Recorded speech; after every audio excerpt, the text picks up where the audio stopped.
It's Tuesday, February 18th, and I'm your host, Emily Flippen. It is such a treat today because not only do we have Dan Kline with us, but we have Dan Kline in studio with us. It's always fun to be here, but it's double fun when it's someone. So I feel like I've known you for years. Like, yes. You've been here a couple years. I've always been told by Chris Hill that you're the person who's most like me that I should most listen to on the That's podcast. Such a compliment so for me. It's been very exciting that we've gotten to do 3 shows maybe in the last couple months together, but to do one in person, I find, and listeners, you can tell us this, I find that the chemistry leaps like, you go from like slowly building a chemistry to when you could see someone's eyes and do a show together, that everything we do when I'm not here, when I'm randomly in whatever tropical island I'm usually on, that we will do better shows.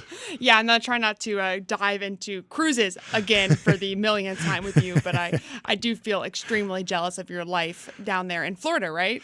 West Palm Beach and back to going to Cozumel in March. So. Oh wow! So what is bringing you up to the dreary land of DC, where it is now cold and rainy? So I try to put some FaceTime in at the office. I'm a Motley Fool contractor, so I have a little bit less of a direct connection to the company.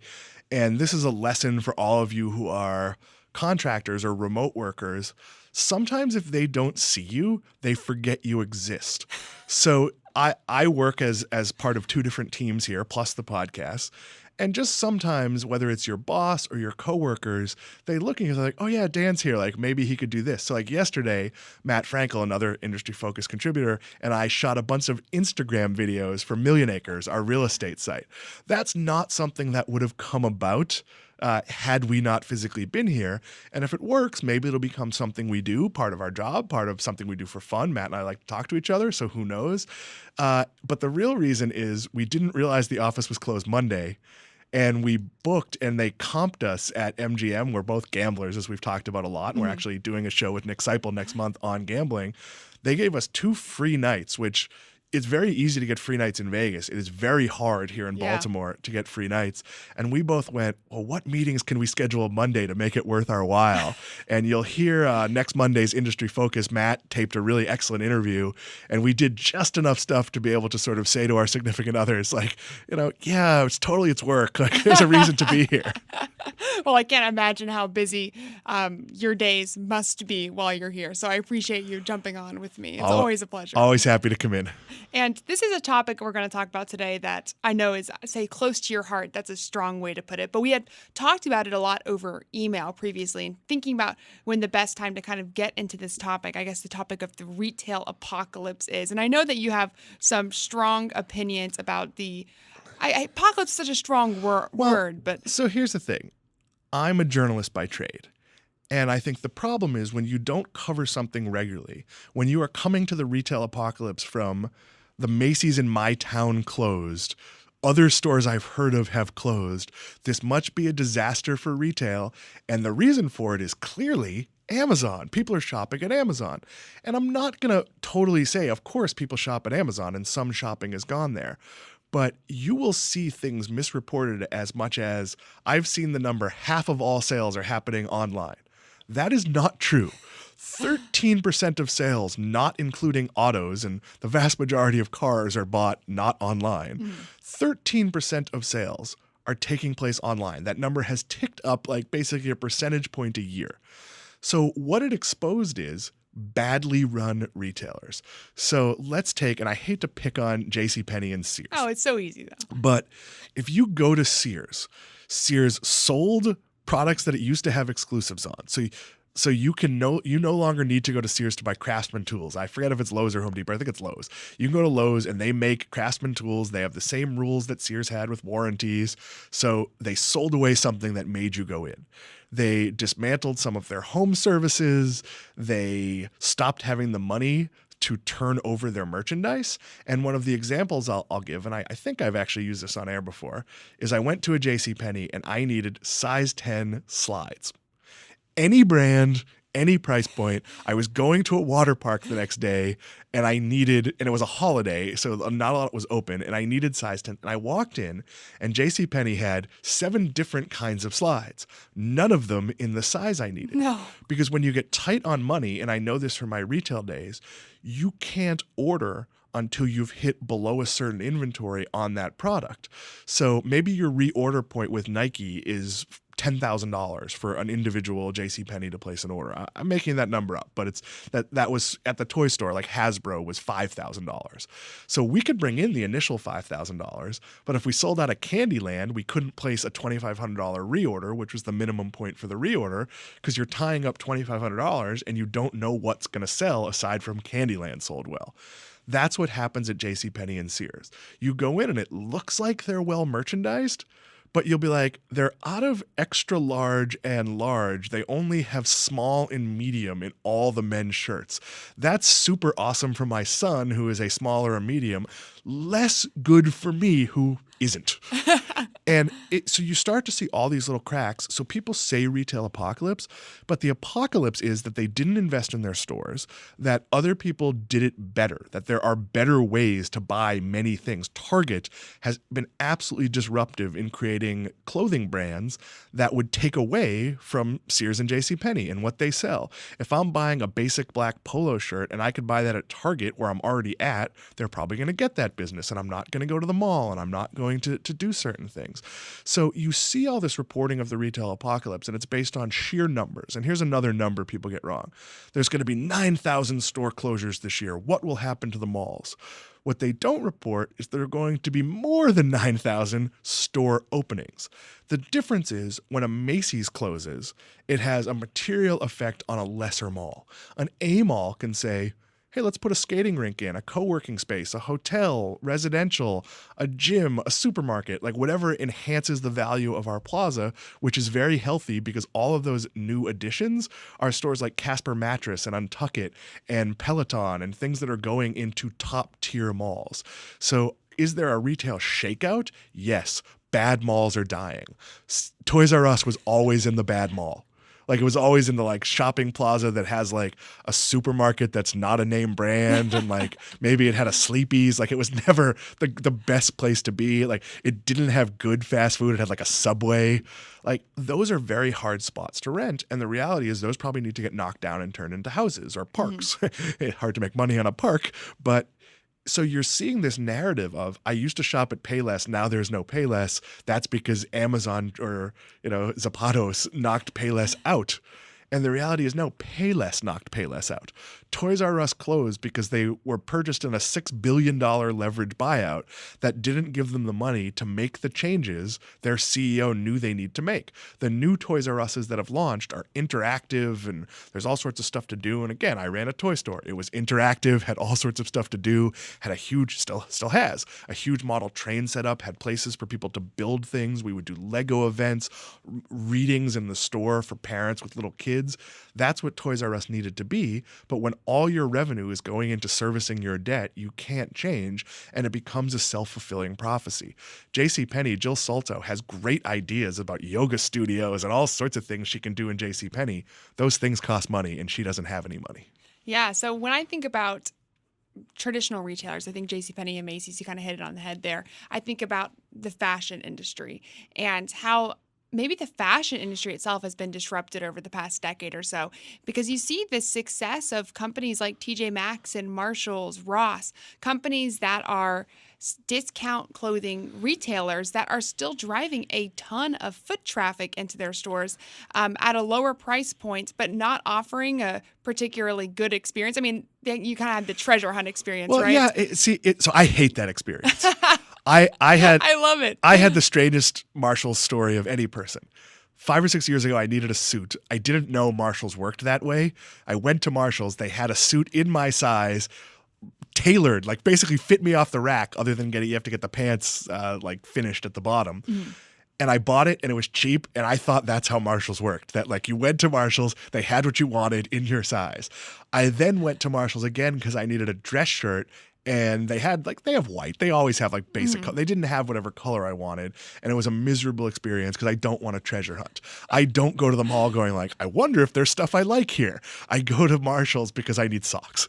So, but yeah, for most people, Marshall's, Costco, Five Below, that's shopping as entertainment. And yes, there is some value to finding something you need, but there's also value. And my son went through a period that when he was into designer labels, oh my God, I found a Supreme shirt at this price point. I'll be like, do you like the shirt? Is it a design? And he'd be like, well, no, but it's a Supreme shirt and it's only 12. And I'm like, this is a bizarre way to shop. Like, shouldn't you shop like, I need a shirt. I like the shirt. The shirt fits, not, but obviously a lot of people shop that way. And I understand because I like going to Five Below.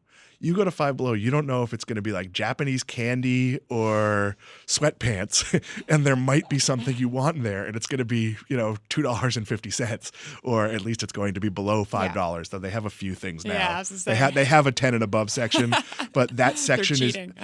that section is like board games that would be $50 for $15. So like yes, they've broken their rules. And Costco, I will go to Costco because I know I need bulk toilet paper for our vacation home so someone doesn't get there at 2 a.m. and there's no water or toilet paper or toothpaste. So I go for a reason, and then maybe I come back with an 8-foot teddy bear or something. I've never fallen for that one, but I've come very close to buying a kayak despite not having any place I could use a kayak. Yeah, when I think about going back a decade though, and I look knowing what I know today, is there a way that you can save Macy's? Is there a way that you can save JCPenney? Because from my perspective, it's always been that the merchandising has been what killed them. They were so tied to their inventory that they had absolutely no flexibility. Whereas these other stores like Five Below, like Costco, like TJ Maxx, the inventory was almost second. They got what they got and they either have it or they don't. But when you, like you mentioned, when you go into a Macy's or a JCPenney or Nordstrom's, you expect them to have a size 10 shoe. And if they don't have it, then you're like, what the heck? So I put Macy's and JCPenney in different baskets. Macy's is largely pulling out of bad malls. There's a mall. There's 4 or 5 malls near me, but there's a mall in Boynton Beach, Florida that has a Macy's. Oddly, not one of the ones that's closing. But when you walk around that mall, it has like stores that aren't chains and like way too many stores that sell cell phone cases or hats. Like those aren't businesses. So it makes sense to close that Macy's. And if you look at a good Macy's, Macy's is still profitable. So Macy's is making strategic decisions to close stores. And there are some things. Now, if you tell me 5 years from now, there will be an easy way for Amazon to measure me and sell me a suit and have it fit and work, and I'll like it and I'll know what the fabric feels like. But if I'm going to buy a $500 suit, I am going to Macy's, and a mean older person who doesn't want to sell me a suit at a good value, it's always the same person, will put me in a suit and make me feel bad about myself, and I will buy a suit because that's how, and then somewhere during that process, I'll be like, why didn't I just spend $100 more and go to Brooks Brothers where they would probably be nice to me? But that experience still matters. So I think with Macy's, they are in much less dire shape. It's much more about right-sizing their retail. They are going to strategically open smaller stores in lifestyle plazas. JCPenney, Jill Salto has great ideas, but she got there too late. So unless there is a multi-billionaire benefactor who sees the value of JCPenney, and I don't expect this to happen, but transforming JCPenney with new labels and more fast fashion and more reasons to go to the store is great. But every move JCPenney has made that seemed like a good idea has been executed badly. And the example I'll give is toys. I thought it was very smart when they said they were going to have a full-time toy section once Toys R Us closed, because toys make kids happy to go to the mall with mom and dad and make it and there's generally not a good toy store. There's usually a bad toy store in most malls, if there's one at all. It's like it'll sell calendars and a few toys, and it's just never that great. As someone who was in the since KB Toy Stores, which was a mall-based chain, closed many, many years ago. But what JCPenney did is got whatever toys someone would sell them and put them in a pile in the middle of the floor. And I'm exaggerating a tiny bit, but it wasn't well merchandised. They didn't go out and find someone like me who worked in the toy industry and could tell them what the movers are. So they might on one hand have like one toy that needs to be sold, a board game that costs $75. No one's going to buy that on a whim. You have to be sold that by someone knowledgeable. It's why Barnes & Noble struggles to sell high-end board games. But if they happen to be near a local independent toy store that can't discount as much as Barnes & Noble, they might sell more in that market because the local toy store did the work. But they would just have like random, not necessarily the right toys, very badly merchandised. So they took something that could have been profitable, and certainly while it was not a driver for Walmart this quarter, they specifically cited toys as a weakness.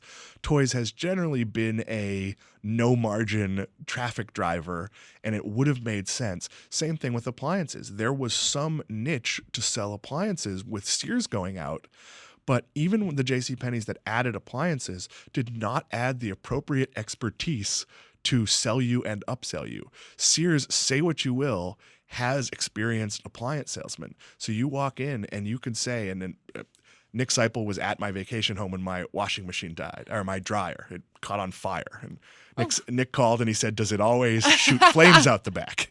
And I said, no, probably don't use it. And I didn't go to Sears because there wasn't one near me. I went to Best Buy. And I told Best Buy, I said, well, it's a vacation home. The dryer is used to do sheets like twice a month, towels. It's not heavy use. Mm-hmm. Can I get away with the cheapest one?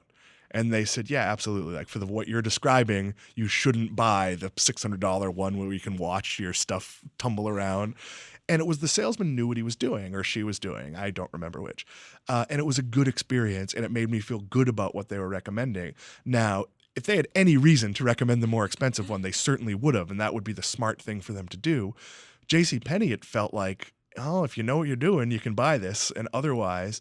So most struggling retailers, if they have cash in the bank, GameStop, and it's another one we've talked about on the show a lot. I don't feel there's a need for GameStop because video games are downloadable, and that's going to get better. And even if I buy a physical disc in GameStop, it's still like 4 hours before I could play it because it has to catch up. So it's not a good experience in any way. It doesn't shortcut me getting to play the game. And sometimes it takes so long, I forgot I bought the game, and then it's like 3 months later before I touch it again. So most of these struggling companies know, but Macy's probably.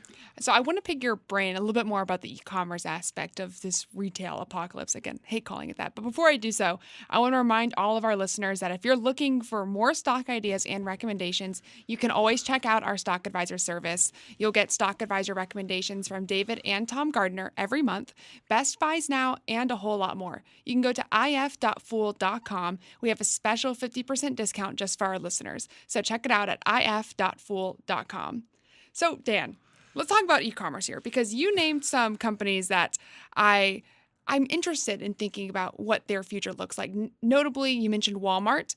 The fact that they reported today, they didn't have a great quarter. It wasn't disastrous, but their online sales was by far the biggest driver of growth. And the same has typically been true for companies like Best Buy. So wouldn't that make an argument for more purchases moving online? So that doesn't change the overall percentage, but what is becoming squishy in the omnichannel world is what is a digital sale. And different companies, I'm pretty sure, account for it differently. But largely the definition would be the actual transaction was completed online and it was delivered. The reality is now you can walk into a Best Buy, have someone help you, decide that you don't want to put the television in your car, order it, and they will bring it to you. And you could then walk over to a counter and pay for someone to set it up, or you could go home and order that online. So I think the definition of what a digital sale is, I don't think you should look at those breakdowns. I don't think they matter, because if you say the function of a physical Walmart has become more about being a distribution hub for grocery delivery, curbside pickup, some digital orders, the ability to, in the case of Amazon and some of its retail locations, Whole Foods mostly, their ability to do same day and one day orders. If the value of a store is no longer foot traffic, same store comparable sales, because arguably you could have a store do 20% less. Like imagine if Walmart reported a 20% drop in same store sales. There would be analysts throwing themselves off buildings. Not this building, because we're not like that, but people would flip out. But if a paragraph later it said, oh, by the way, each store processes 50% more goods in addition, there's a 20% drop in register transactions, but we are sending stuff out the back door that was paid for online, so we're booking them as online sales. You have to look at the total picture and the total value of a store, and I think you're going to see a lot more repositioning. One of the things Kohl's has done is change how much space is devoted to merchandise and how much space is devoted to back-end processing. I think you're going to see that transactionally at grocery stores. If you Florida's full of Publix. And there is a 10,000 square foot system I saw at Shop Talk last year that can pack all your orders, mostly robotic, a little bit of human intervention, that could serve like a 4-mile region. A 4-mile region is maybe 20 Publix in most of Florida, which is very densely populated. You have to decide what 10,000 square feet you're going to take away to do that. It doesn't fit in your existing back-end operation that is designed to stock store shelves. Now, that's hard to say, store shelves. I'm not going to try that again. So you might see changes in how retail is done. We just got a Sur La Table in my neighborhood, and there is a huge section of it devoted to classes. They're only going to teach classes a couple days a week, but my guess is it is a revenue neutral / maybe a revenue driver use of the space that puts people into the store. And if one of them buys a $1,200 toaster, it was probably worth having a $10 how to make toast class or whatever the class was in. So you're going to see a lot of repurposing in sort of that number. What's a digital sale? What's a physical sale? I don't think that's going to be an easy Bureau of Labor Statistics number anymore. And there's a story that you passed on to me last week, I believe it was, or early this week, about Staples. And Staples is a retailer that we don't think about all that often, but the story you passed along was Staples kind of doing, I want to call it a Sur La Table thing. I feel like that's probably throwing Sur La Table under the table. But the problem is that they're rebranding their stores into the Staples Connect, which is like this lounge working space. Yeah, so it's only 6 stores. Oh, okay. And this follows Office Depot doing similar things. In full disclosure, I have a cousin who works in marketing for Office Depot. Not that he's in on any of this decision making, but he is reasonably high up, so it's worth saying.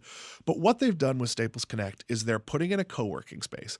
And that makes sense because Staples is generally in a good location. It's usually not in the top tier mall, but it's often on the main drag in a town.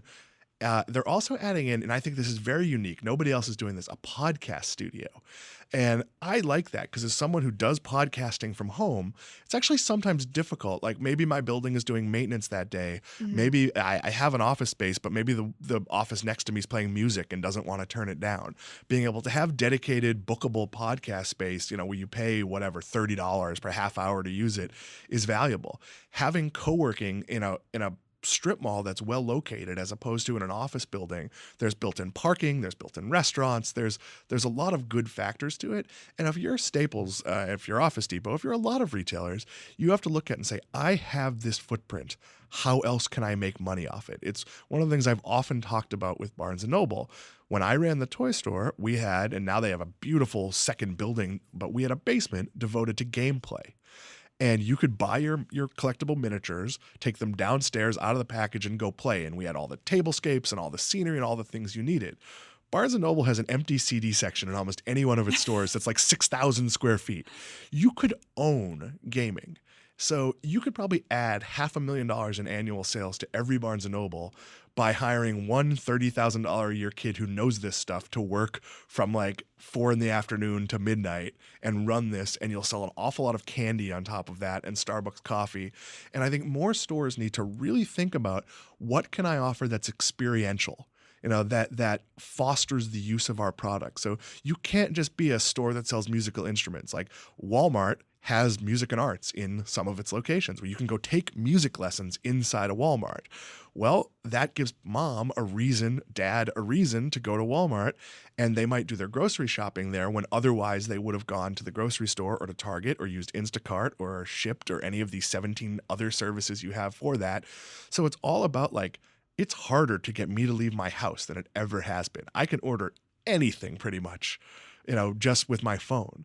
So you need a draw. Okay, I go to Whole Foods because Whole Foods is a really good coffee counter, and that doesn't travel that well if I order from it. Or they do, a sushi counter and hot lunches and other things that I might get off. So instead of going to Publix, which is cheaper, I go to Whole Foods. That's going to be the future of retail, is figuring out reasons like Staples is trying to do, probably too little too late, that to get people to come to Staples. If your office is a Staples and you need a pen, where are you going to buy it?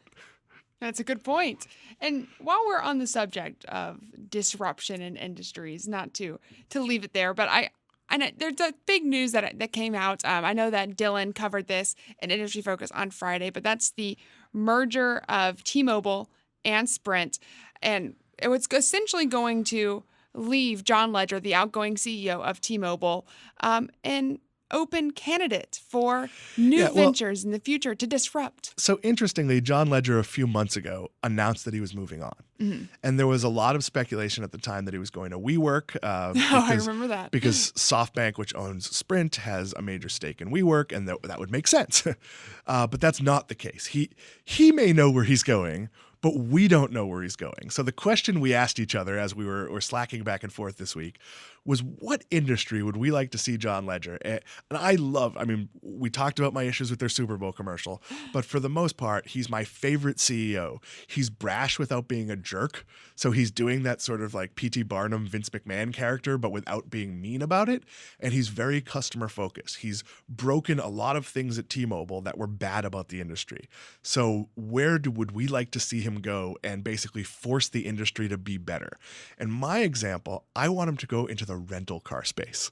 And I see no possibility that he will do this. But when you rent a car, which I do at one of the airports near here, I won't throw the airport under the bus, every month, I'm here once a month, sometimes more. You can either opt to join one rental car company's loyalty program, book through them at a much higher rate, but have a good experience. Or you could do what I do, is book by rate through, I use Southwest Vacations, but you could use Priceline or probably other discount services. And you might pay, I think I'm paying $18 a day for my rental car versus it was $65 to book direct or through Amex or through some of the other options. But I have to wait in line. And if you have ever done a rental car, no person in front of you in line has ever rented a car before. They don't have a license. They don't have fingers. They don't have a credit card. They don't know how any of the things work. So it always takes like 25 minutes per person. And I look at it and I say, couldn't somebody force this? Like, could John Legere come in and say, okay, fill out all this once. We'll have all your stuff on file. Even though you have to wait in line, you can short circuit a lot of like, what's your insurance company? Do you want the supplemental insurance? Do you want get all of those things? I know those questions are coming, so I just rattle through them. The other thing that I think a John Legere can fix in rental cars is what I will call deceptive practices. And the example I will give is, sometimes when you're in line and they say, hey, I see you're in a compact car. Would you like something bigger? The upgrade is $10 a day. Sometimes they're doing that because they have those cars and they have the cheaper car you want, and maybe you'll spend the $10 and it benefits them. Usually, that is not my experience. Usually, they will try to get money from you, and then you will walk to the lot and realize they don't have the size you rented. And when you ask the guy in the lot, what do? He tells you, oh, just take a midsize. So they're trying to sell you something they full well know you were going to get for free. And it is disingenuous. It is just not correct. So I would like to see John Legere or someone go into that space and figure out how to make it as easy as possible. I will pay slightly more for convenience.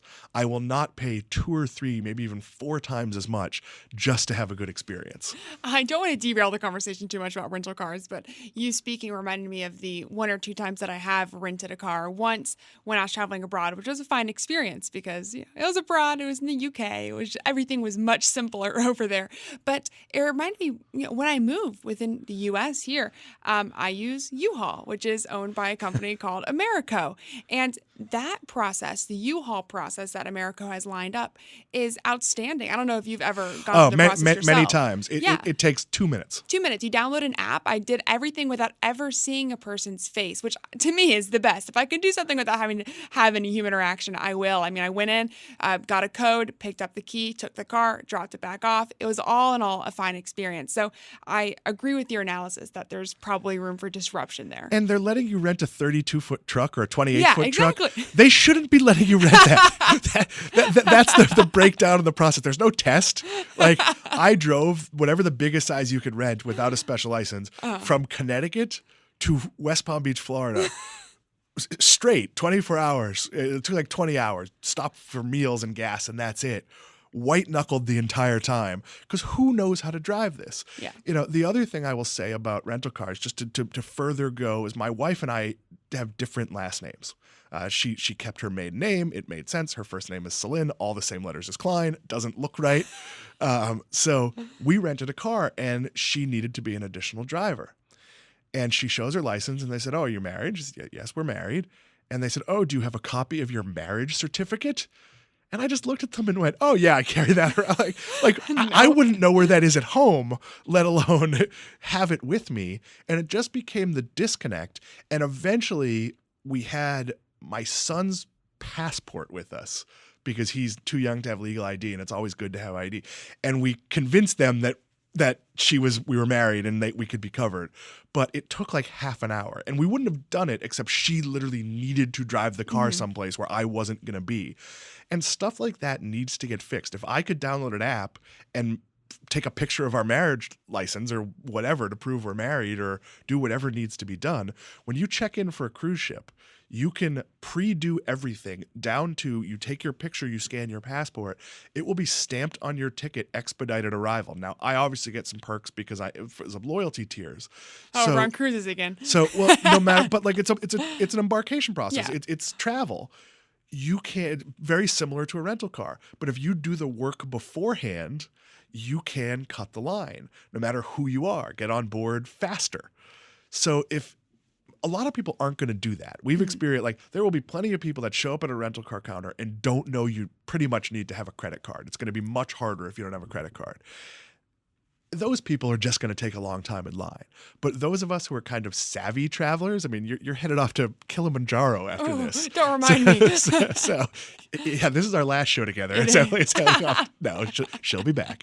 But yeah, a lot of this no one is thinking about because they just have a good business. Hey, the Super Bowl's in town. All the cars are rented. Who cares if you wait 4 hours?